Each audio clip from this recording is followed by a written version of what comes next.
Parktacular is here. The summer concert series is underway, and BSM boys lacrosse takes the state title. Plus, has anybody seen Toby Keith?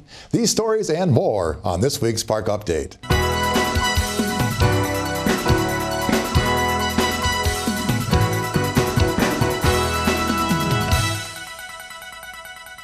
Thank you for joining us. I'm Scott Smith. A sure sign of summer, Parktacular is here. The community festival lasts all weekend long. Here's Jamie Zwilling with Parktacular President Joan Fenton to tell you more about this year's events. Our block party is now on Saturday night. It used to be the street dance on Friday night, but we changed it to Saturday night.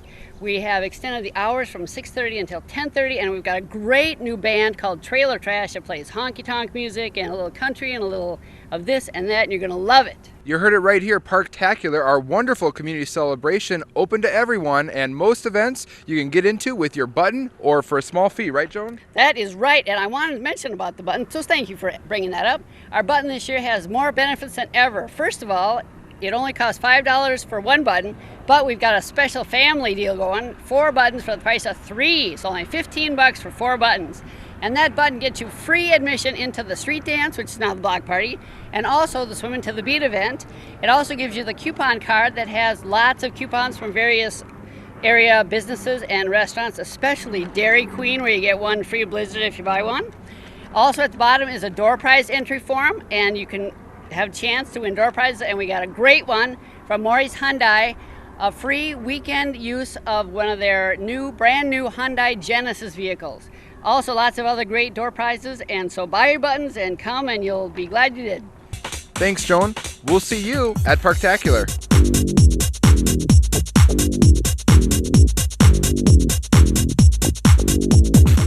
Thanks, Jamie. A reminder, a Parktacular button gets you into most events for free, running through Sunday, June 20th. Work is expected to begin soon on the reconstruction of Excelsior Boulevard between Dakota and Louisiana Avenues. Hennepin County has completed its plan for the reconstruction of the street itself, lighting, and streetscape improvements similar to those recently completed for the segments of the roadway further east.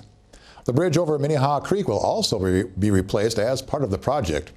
A firm start date has not yet been established, but electronic signs will be posted in the area at least 7 days prior to the commencement of the work. And the most current information will be posted on Hennepin County's website.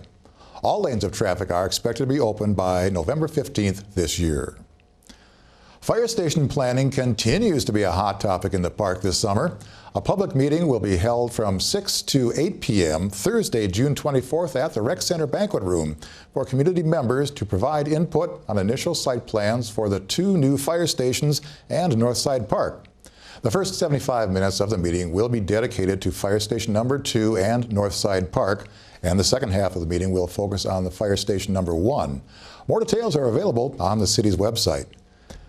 The city's summer concert series is underway. Wednesdays throughout the summer, along with several special shows on other days of the week, will feature free performances at Wolf Park Amphitheater.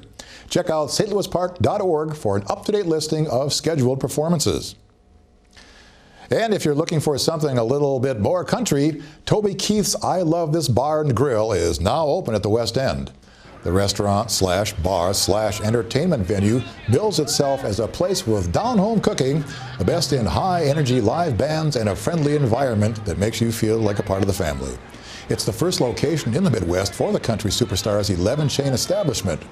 There have been no reported sightings of Toby Keith yet. The recent rain is helping conserve water in the park, but a reminder as the summer stretches on that St. Louis Park has permanent watering restrictions in place. Lawn sprinkling is prohibited between noon and 6 p.m. daily, and all households and businesses must follow an odd-even schedule when sprinkling lawns. That is, properties with odd-numbered addresses sprinkle on odd-numbered days on the calendar. Properties with even-numbered addresses sprinkle on even-numbered days. Check out the city's website for exceptions, and there are several. The City Council is sharpening its pencils and taking a look at the city budget. Here's Jamie Zwilling with more on the City Council update.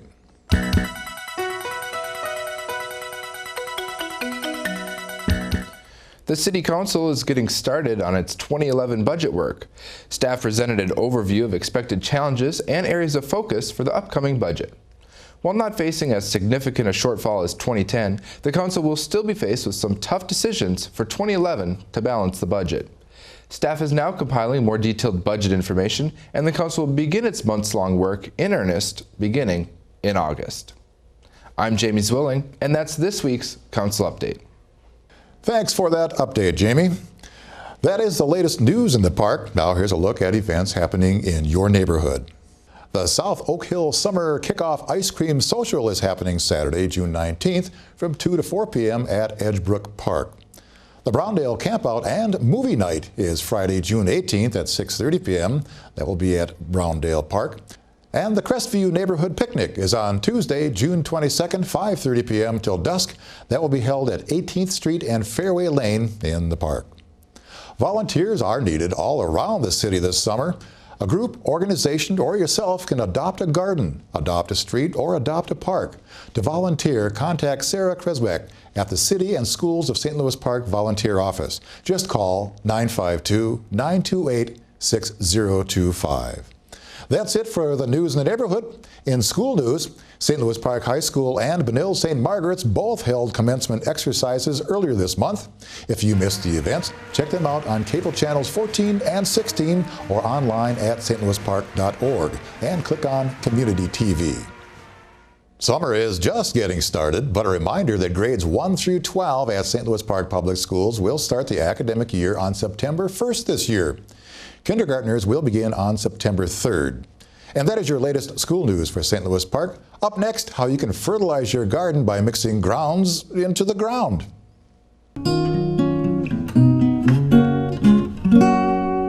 Did you know you can use coffee grounds to fertilize plants? In particular, carrots and radishes. Before you plant, mix your carrot and radish seeds with used coffee grounds. Then plant them all together. You'll increase your carrot and radish size and amount, but they'll also ward away any underground pests attracted to your veggies. Coffee grounds will work well all around your garden as a general fertilizer.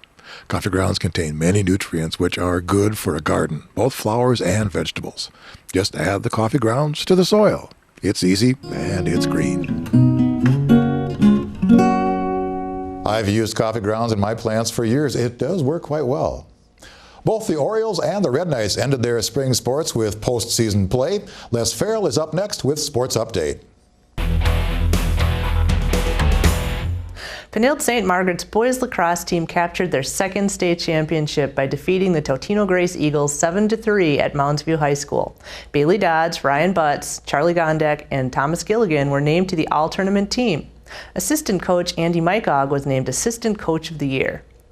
In 6 AAA baseball, BSM took a 2-run lead in the 4th inning, but a late rally by St. Louis Park resulted in a 6-2 Oriole victory, ending the Red Knights' season in the second round of sections.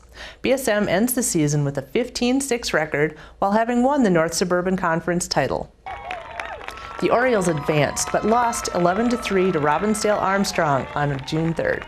On June 10th, SLP rallied against the Academy of Holy Angels, securing a section championship berth by winning 1-0. Later the same day, St. Louis Park, once again, faced Robbinsdale Armstrong for the championship.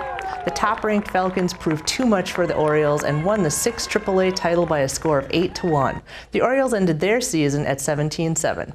This will wrap up Sports Update for the season. I'll be back with more high school sports highlights this fall. For Park Update, I'm Les Farrell. Thank you, Les, and thank you for watching Park Update. For Les Farrell and Jamie Zwilling, I'm Scott Smith. We'll see you at Parktacular, and again right here next week.